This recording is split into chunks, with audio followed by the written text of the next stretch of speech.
오늘 5월 첫 주일이면서 어린이 주일입니다. 5월 연휴가 시작이 되어져서 또 많은 분들이 못 나오시겠구나 염려를 했는데, 오늘 이 자리에 오신 분들 참 귀하신 분들인 줄 믿습니다. 왕이신 하나님 앞에 예배한 우리 모두에게 하나님이 주시는 은혜와 평강이 함께 하시기를 주님의 이름으로 축복합니다. 오늘 한번 옆에 계신 분을 환하게 웃으면서 인사하겠습니다. 참 잘 오셨습니다. 주님의 이름으로 환영합니다.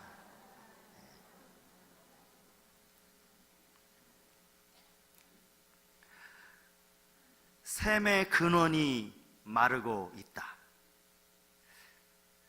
이 말은 한 신학교 교수님이 다음 세대의 위기를 두고 표현한 말입니다.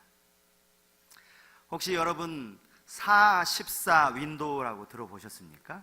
414 윈도우. 이것이 아마도 1040 창에서 본딴 용어이지 않은가 싶은데요. 1040 창, 이것은 아마 들어보신 분들이 혹 계실지 모르겠습니다. 이 1040 창이라는 것은 선교하기에서 주로 사용하는 용어인데요, 북위 10도에서 40도 사이에 있는 지역을 의미하고, 세계의 미전도 종족이 가장 많이 모여있는 지역이 바로 이 북위 10도에서 40도 이 사이라는 거예요. 그래서 우리가 전도에 대한 전략으로 이 10, 40 창, 이 전략, 10, 40 윈도우라고도 이야기하는데요, 4, 14 윈도우는 저는 이번에 처음 또 들어봤거든요. 4, 14 윈도우는 뭔가? 이것은 4살부터 14살까지 10년이라는 삶의 기간을 나타내는 인구 통계학적 용어라고 합니다. 대략 4세면 주일학교 유치부, 4살이니까 유치부부터 시작해서 만으로 치면 중학교 이제 1, 2학년 되는 그 기간, 그 나이 또래 아이들이 그야말로 세상을 변화시키는 능력과 가치를 가진 세대라는 거예요. 그것을 우리가 간과하면 안 되고, 그들을 영적으로 잘 세워가자는 그런 취지에서 만들어진 운동이 바로 4, 14 윈도우, 이런 운동입니다. 이게 선교 전략가라고 할 수 있는 이 루이스 부시라는 분이 처음 만든 용어인데요, 한국에서도 매년 이 4, 14 윈도우 포럼이 열린다고 합니다. 지난 2016년 12월에 있었던 이 윈도우 4, 14 윈도우 포럼에서 장신대학교 박상진 교수님이 강의 중에 언급한 말이 바로 이 말이었습니다. 샘의 근원이 마르고 있다.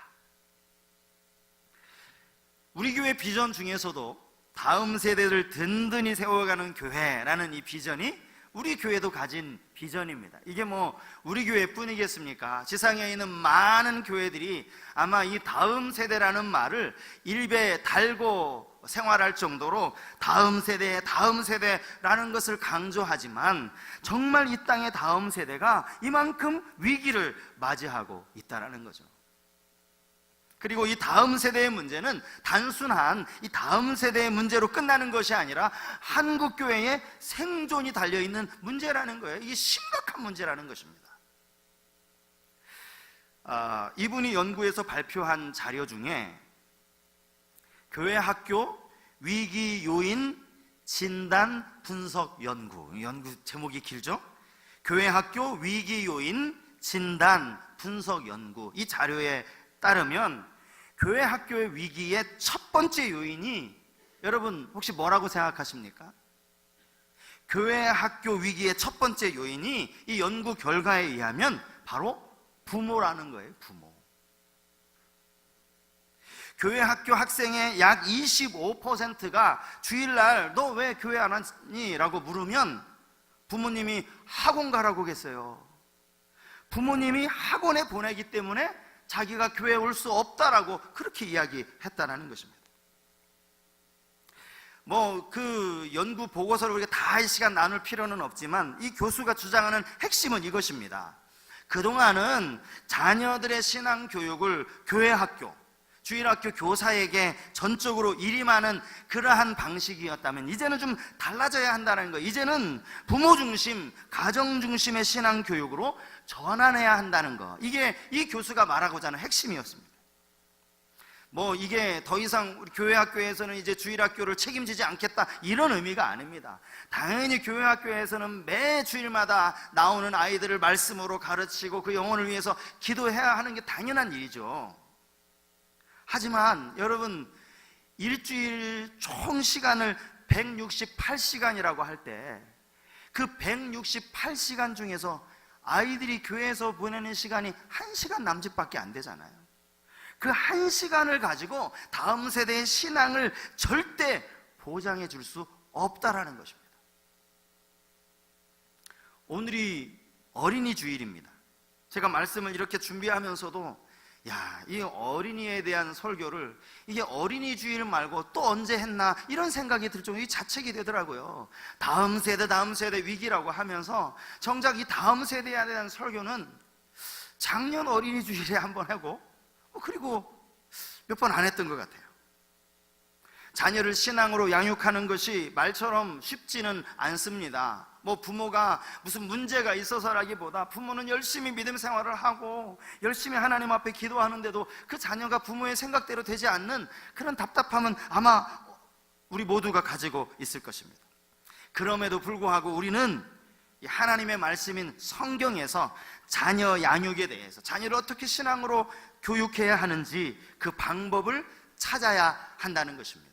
왜냐하면 성경은 끊임없이 자식을 여호와의 기업이라고 그렇게 말씀하고 있기 때문입니다. 오늘 본문을 보시면 여러분, 마노아라고 하는 사람이 등장하는 것을 알 수 있어요. 마노아, 여러분 이름 들어보셨습니까? 이 이름이 생소할 수밖에 없는 이유는 성경 전체에서 이 마노아라는 이름이 오늘 이 본문 사사기 13장에서만 언급되고 있기 때문입니다. 마노아 개인이 누구냐, 그 소개는 오늘 본문 2절에서 찾아볼 수 있는데요, 그는 단 지파에 속한 사람이었고 그는 소라 땅에 살고 있던 그런 사람이었다, 이것을 우리에게 가르치고 있습니다. 거기에 하나 더 안타까운 소식이 있는데, 그것은 그에게 아내가 있었는데 불행하게도 그 아내가 아기를 갖지 못하는 여인이었다는 사실입니다. 아기를 갖지 못한다는 것, 고대 이스라엘에서는 이것이 가장 불행하고 가장 수치스럽고 가장 저주스럽게 여겼던 일 아닙니까? 근데 결국에 하나님이 그에게 임신하게 하시고 그 여인이 아들을 낳게 하셨는데, 그 아들이 이스라엘을 구원하는 위대한 사사, 이스라엘의 마지막 사사가 되었으니 그 사사 이름이 삼손입니다. 삼손. 마노아가 삼손의 아버지입니다. 사사기 13장은 이스라엘의 마지막 사사 이 삼손이 어떻게 태어나게 되었는지 그 출생의 배경에 대해서 기록을 하고 있는 말씀입니다. 사사기 전체가 이제 12명의 사사에 대한 기록이 쭉 나와 있는데, 이 바로 앞장인 사사기 12장에 보면 사사 입산에 대한 이야기가 나오는데, 이 입산에 대한 이야기는 총 성경에 5절 할애했습니다. 바로 그 다음 사사인 압돈, 사사 압돈 이야기는 성경에 겨우 3절 나옵니다. 3절. 그런데 여러분, 이 사사 삼손에 대해서는 그가 행한 일뿐만 아니라 그의 출생에 대한 배경까지 오늘 본문에서 이렇게 길게 기록하고 있는 건 이게 너무 대조가 심한 것 아닙니까?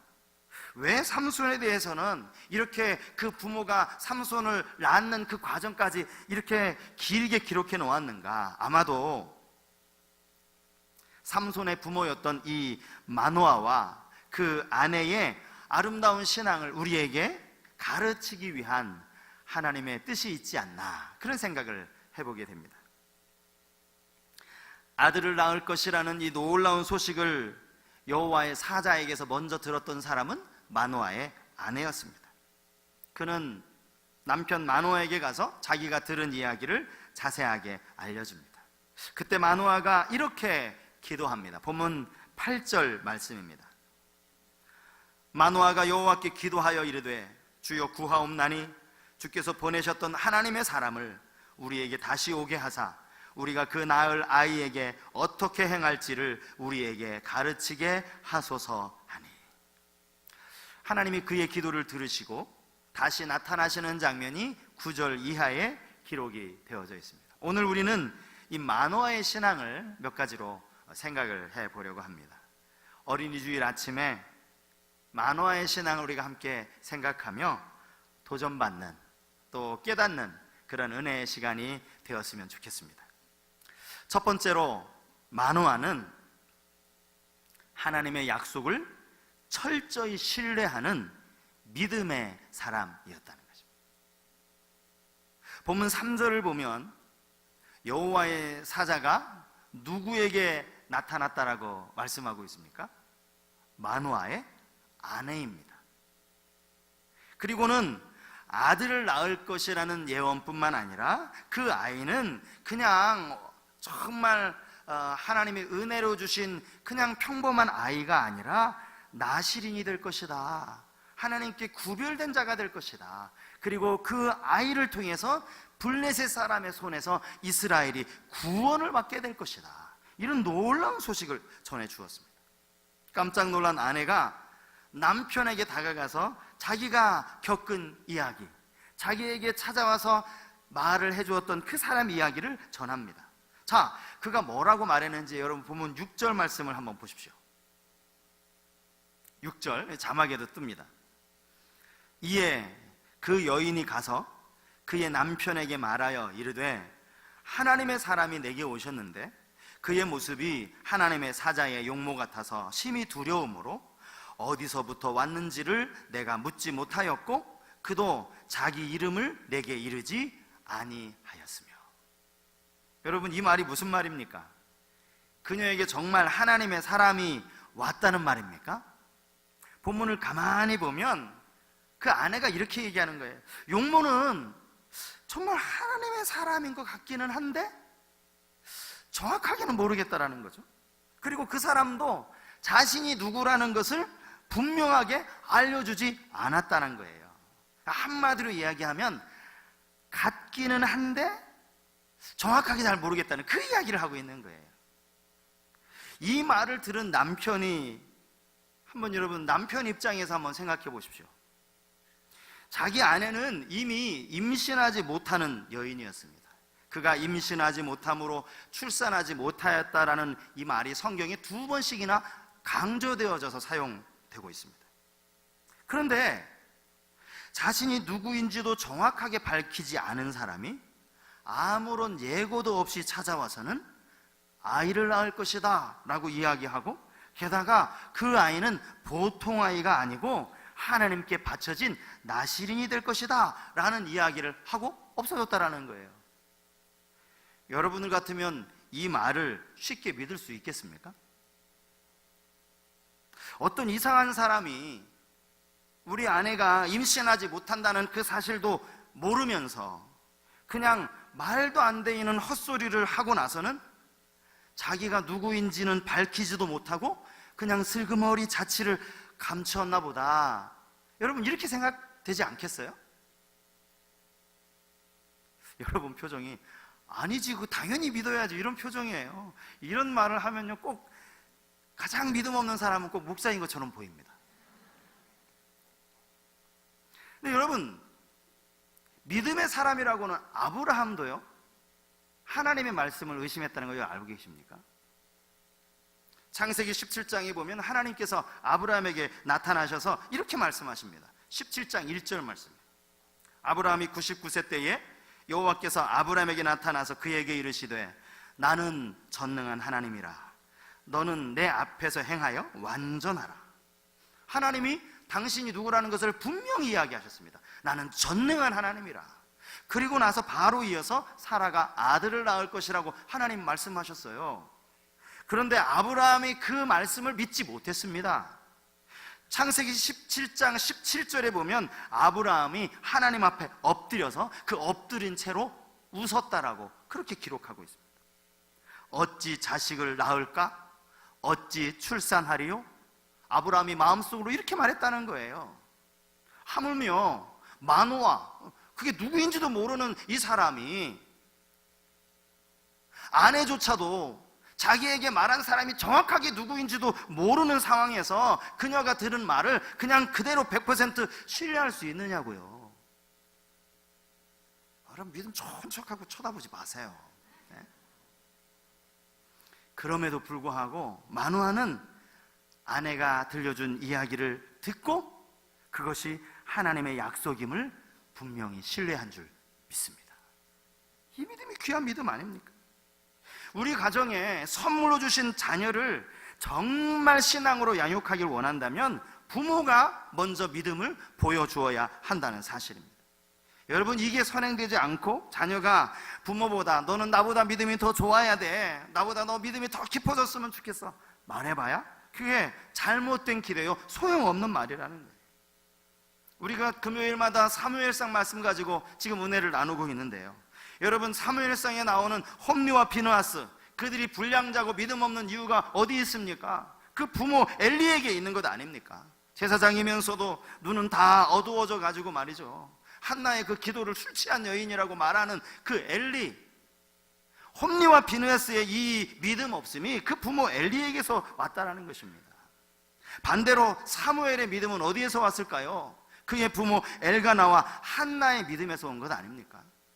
사실 상황으로 보면 한나만큼 불행한 환경에서 자란 그런 사람도 없어요. 그가 자라난, 물론 성전이기는 했지만 제사장이 똑바로 정말 하나님의 맡은 사명을 감당하기를 합니까? 그 두 아들 홈리와 비느하스가 정말 맡겨진 직분을 잘 감당하기를 합니까? 그런 가운데서도 그가 믿음 안에서 하나님 앞에서 자랄 수 있었던 그 이유는 부모가 보여준 믿음 때문이라는 사실입니다.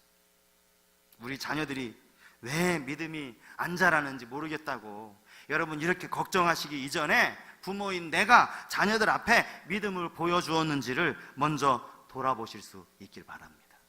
믿음의 사람이에요. 두 번째로 마노아는 자녀를 위해 하나님께 기도하는 기도의 사람이었습니다. 본문 8절을 우리 다시 한번 볼까요? 본문 8절을 우리 다 같이 한번 읽었으면 좋겠습니다. 8절 말씀 같이 읽겠습니다. 마노아가 여호와께 기도하여 이르되 주여 구하옵나니 주께서 보내셨던 하나님의 사람을 우리에게 다시 오게 하사 우리가 그 낳을 아이에게 어떻게 행할지를 우리에게 가르치게 하소서 하니.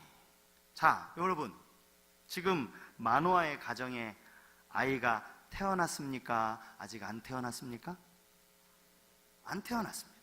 그러면 마노아의 아내가 지금은 임신을 한 상태입니까? 안 한 상태입니까? 임신도 안 한 상태예요. 지금 상황은 하나님의 사자가 너 이제 곧 임신할 거라고 그 이야기를 들었을 뿐입니다. 그럼에도 불구하고 마노아가 지금 뭐라고 얘기하는 거예요? 장차 태어날 아이를 우리가 어떻게 가르칠까요? 우리가 이 아이를 어떻게 키울까요? 이렇게 기도하고 있다는 겁니다. 본문 12절 말씀도 여러분 보십시오. 마노아가 이르되 이제 당신의 말씀대로 되기를 원하나이다. 이 아이를 어떻게 기르며 우리가 그에게 어떻게 행하리이까? 여러분, 이 기도는 마치 지금 마노아가 마노아 품에 아기를 이렇게 품에 안고 있으면서 하나님, 이 아이 어떻게 키울까요? 어떻게 기를까요? 여러분, 이렇게 기도하는 것처럼 느껴지지 않습니까? 근데 여러분, 지금 마노아의 아내는요 아직 임신도 하지 않았다는 겁니다. 우리는 이 마노아의 기도를 통해서 여러분 우리가 기도하는 모습을 잘 생각해 보아야 합니다. 우리는 주로 언제 기도합니까? 다 그런 것은 아니지만 요즘 젊은 신혼부부들은요 결혼하고서 자녀에 대해서 기도도 많이 안 하는 것 같아요. 자녀야 당연히 생기는 것 아닌가? 결혼했으니까 당연히 자녀를 낳게 되겠지, 자녀야 금방 생기지 않나? 이렇게 생각하는 거예요. 기도도 안 해요. 그러다가 생각대로 자녀가 안 생기면 이제 그때 기도하기 시작합니다. 자녀를 낳고 나서는 어떻습니까? 아이가 특별한 문제 없이 잘 자랄 때에는 기도도 별로 안 한다는 것 아닙니까? 뭐 여기서 제가 기도를 안 한다는 이야기가 기도를 전혀 안 한다는, 기도하죠. 늘상적인 기도 아닙니까? 하나님 우리 아이 건강하게 해주시고 우리 아이 학교에서 공부 잘하게 해주시고. 여러분, 이 기도는요, 저 법당에 가시면 불교 신자들이 그 불상 앞에서 하는 똑같은 기도 아닙니까? 우리 어르신들이 무속신앙을 믿을 때 뒷곁에다가 이 시루떡 하나 이렇게 만들어 놓고 거기서 비나이다 비나이다 하면서 드렸던 똑같은 기도 아닙니까? 기도의 내용을 두고 하는 이야기입니다. 기도의 내용, 똑같은 이야기 아닙니까? 그러다가 무슨 문제가 생기고 어려운 일이 생기면 그때 기도하기 시작합니다. 얼마나 열심히 기도하는지 모릅니다. 그래서 대부분 우스갯소리를 하잖아요. 평소에 새벽기도 안 오고 평소에 뭐 금요기도에 잘 안 나왔는데 금요기도에 나오면 속으로 뭐라고 생각합니다. 저 집 무슨 문제 있나? 이렇게 생각하는 거예요. 저 집 무슨 어려운 일 있나? 왜 그렇게 생각하는 거예요? 평소에 기도 안 하니까. 늘상적인 기도 그냥 뭐 밥 먹으면서 잠깐 하고 예배 때 잠깐 하는 그 기도 말고는 안 하니까. 여러분, 우리가 정말 이 만화처럼 기도하는 우리 모든 성도님들이 다 되실 수 있길 바랍니다. 항상 기도하는 거예요. 끊임없이 기도하는 거예요. 자녀를 위해서. 제발 수능 시험 한 달 앞두고 막 열심히 기도하고, 물론 필요하지만 제가 고민이에요. 야, 수능 시험일을 앞두고 교회가 막 30일 작전 기도를 같이 하는 게 이게 정말 하나님이 기뻐하실까? 이 고민입니다. 그때 잠깐 기도하고 수능 딱 끝나면 이제 기도도 끝나는 것 아닙니까? 마누아가 그렇게 기도했습니까? 아닙니다. 아이가 어떻게 생겼는지, 아니 아기가 언제쯤 임신하게 될지도 모르는 상태에서 하나님의 약속을 믿고 기도한 것 아닙니까? 여러분 자녀 가운데 혹시 결혼을 앞두고 있는, 이번 주 토요일도 이제 우리 자매가 결혼을 하는데요, 결혼을 앞두고 있는 형제나 자매, 또 이제 막 결혼을 해서 가정을 이룬 신혼부부가 있다면, 또 그런 자녀를 두신 부모님이 있다면, 여러분 이 만호의 기도를 여러분 가르치시기 바랍니다. 처음부터 기도해야 되는 거예요. 그리고 여러분 그의 기도를 다시 한번 보세요. 본문 8절에 보니까, 본문 8절에도 그렇고 12절에도 그렇고 이 어떻게라는 단어가 나오고 있어요. 어떻게. 본문 12절에 이 아이를 어떻게 기르며, 그 부모가 어떻게라고 기도하는 그 이유가 뭐겠습니까? 왜 어떻게라고 기도합니까? 하나님이 말씀하시면, 하나님이 가르쳐 주시면 가르쳐 주시는 대로 내가 우리 자녀를 양육하겠습니다. 그런 의미의 기도 아닙니까? 이 어떻게가. 이 아이의 소유권이 전적으로 하나님께 있다는 것을 인정하는 기도가 이 어떻게의 기도예요. 그럼 우리 대부분 기도가 어떻게 기도 여러분 많이 하십니까? 하나님, 우리 아이가 공부 잘해가지고 이 학교 가야 됩니다. 하나님, 우리 아이가 정말 이 직장에 들어가야 됩니다. 하나님, 계획은 제가 다 세웠으니까 하나님 사인만 해주십시오. 어떻게가 아니에요. 그거는 어떻게는 내가 다 세우는 거예요. 내가 우리 아이 이제 이맘때 되면 이 학원 보내고 이렇게 공부시키고 여기로 진로를 정해서 다 내가 정하고 청구서에 하나님은 사인만 해달라는 거예요. 도와만 달라는 거예요. 어떻게의 기도가 우리에게 필요하다는 사실입니다.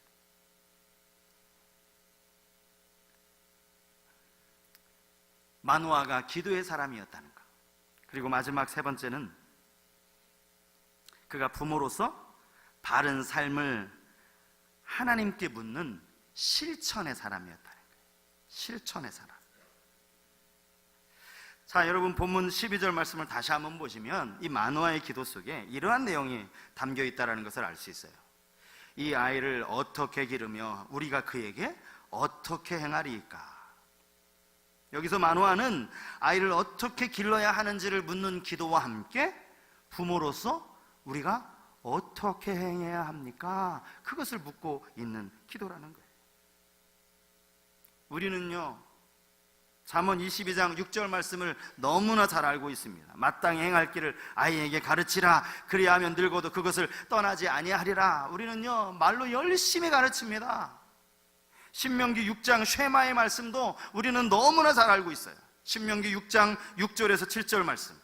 오늘 내가 내게 명하는 이 말씀을 너는 마음에 새기고 내 자녀에게 부지런히 가르치며 집에 앉았을 때든지 길을 갈 때든지 누워 있을 때든지 일어날 때든지 이 말씀을 강론할 것입니다.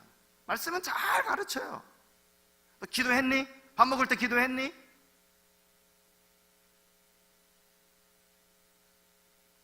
예배 드렸니? 성경 읽었니? 열심히 가르쳐요. 대부분 부모들이 가르치는 건 너무 잘해요. 그런데 그건 못지않게 중요한 것이 있어요. 부모 앞에 스스로 삶에 있어서 본을 보여야 한다는 거예요. 자, 우리가 오늘 본문에 같이 읽지는 않았는데요, 여러분 3절 4절 말씀 우리가 잘 집중해서 볼 필요가 있습니다. 자, 본문 3절 말씀부터 한번 여러분 자막을 보시면서 한번 보십시오. 여호와의 사자가 그 여인에게 나타나서 그에게 이르시되 보라, 내가 본래 임신하지 못함으로 출산하지 못하였으나 이제 임신하여 아들을 낳으리니. 그 다음 4절 말씀입니다. 그러므로 너는 삼가 포도주와 독주를 마시지 말며 어떤 부정한 것도 먹지 말지니라. 여러분, 여기 본문 4절에서 너가 누굽니까? 너. 그러므로 너는 이라고 했는데 너가 누구예요? 만화의 아들입니까? 만화의 아내입니다. 아내. 4절과 14절의 말씀이 내용은 똑같습니다. 14절 말씀, 포도나무의 소산을 먹지 말며 포도주와 독주를 마시지 말며 어떤 부정한 것도 먹지 말고 내가 그에게 명한 것은 다 지킬 것이니라 하니라. 이거는 삼손 이야기예요. 그 아들이 나실인이니까 너는 이렇게 양육해야 된다. 그런데 4절은 삼손 이야기가 아니에요. 삼손의 엄마 마노아의 아내 이야기라는 겁니다. 마노아의 아내는요, 나실인이 아닙니다. 그가 이렇게 자기 자신을 구별할 필요가 없어요. 그럼에도 불구하고 그에게도 똑같이 너는 포도주를 마시면 안 되고 독주도 마시지 말고 어떤 부정한 것도 먹지 말라고 말씀하는 이유가 뭐겠습니까? 성경학자들이요, 이 부분을 이렇게 주석합니다. 마노아의 부인은 나실인이 아니었지만 태어날 아기의 거룩함과 구별됨을 위하여, 그리고 하나님의 구속 계획 속에서 자신이 도구로 사용됨을 각성하기 위해서 나실인이 지켜야 할 모든 의무를 요구받은 것이다. 나실인이 아니었지만 내 아들이 나실인이 될 거니까, 네 아들을 통해서 하나님이 이렇게 하나님의 거룩한 계획에 사용할 것이니까 너도 네 아들과 똑같이 지키라는 거예요. 오늘 우리가 안 되는 게 그것 아닙니까? 자녀를 잘 키우는 부모 10계명이라는, 요즘 인터넷에 이런 걸 많죠. 무슨 10계명, 20계명 많은데요. 자녀를 잘 키우는 부모 10계명 중에 이런 글이 있어요. 아이는 부모를 보고 배운다. 아이는 부모의 말보다는 부모의 행동에서 더 쉽게 배운다는 거예요. 그렇죠, 당연하죠. 이것 좀 해라, 이것 좀 해라, 잘 못 알아들어요. 부모가 삶으로 본을 보이면 그것을 알아듣는다는 겁니다. 부모 자신이 실천하지 못하면서 아이들에게 말로 강요한다는 것, 그게 그렇게 해서 아이들이 배울 것이라고 그렇게 생각하지 말라는 것입니다. 오늘 어린이 주일에 만화의 신앙 3가지로 생각해 봤습니다. 우리 다 부모 세대들 아닙니까? 이제 손주들도 있고 자녀들이 장성한 분들도 많이 계시고 또 우리 젊은 부부들도 많이 있는데요. 오늘 이 만화의 신앙을 생각하면서 함께 도전받고 또 그렇게 믿음으로 자녀를 양육하는 우리 부모님들이 다 되실 수 있길 바랍니다. 말씀을 생각하면서 우리 이 찬양 한번 가사를 잘 생각하면서 불렀으면 좋겠습니다. 세상 흔들리고 사람들은 변하여도 나는 주를 섬기리.